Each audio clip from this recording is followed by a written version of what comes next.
So we're going to replace a backup camera on a 14 Escape. It's the same camera for 13 to 17 models. If you've done it a few times, it takes maybe 10 minutes. But this one had a flickering, as you can see. I've seen them show upside down or nothing at all. Cameras just go bad. You can take a pick or a flathead screwdriver, pop the handle off the back hatch off.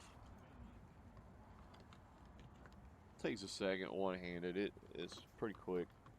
There's two screws you got to take out, and they take a T20 bit.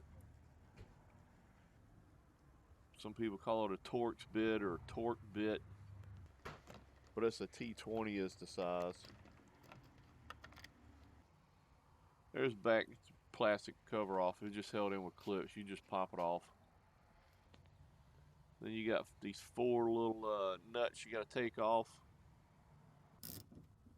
And they line up with the plastic casing that holds in the rear view camera. And there's one clip in the middle. If you look up in there, you'll see it. But I've already got it taken off. Just that little clip right there. You just need a pair of needle nose pliers, squeeze it, and it'll pop right off.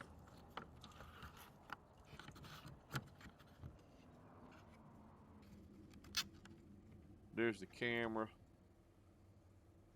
Nothing to it.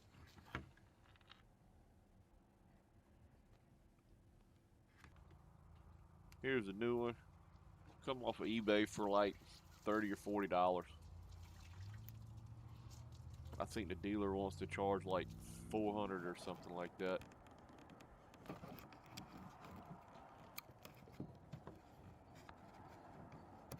But you just put the camera back in the same place you got the old one out of.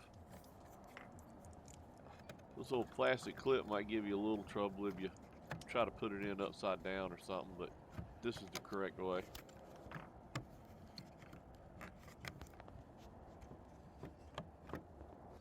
And you basically just put it back together the same way you took it apart. Maybe your first time it might take a half hour or so, but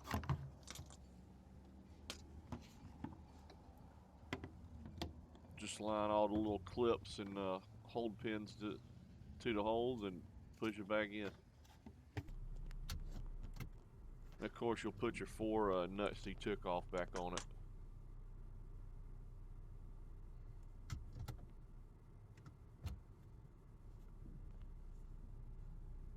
Well, I tested it out. A couple of minutes, drove it, backed it up. Somewhere around 4 or 5 minutes, never had a problem, so that fixed it.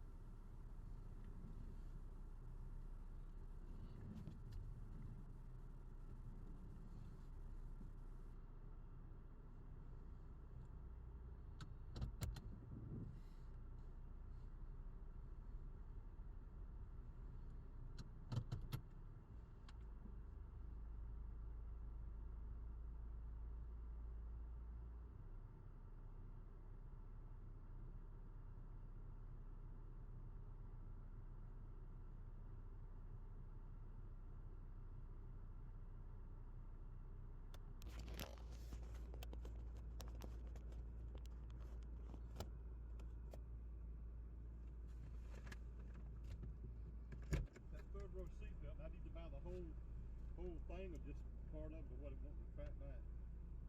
Was this car ever in an accident? No. I'll have to look at it.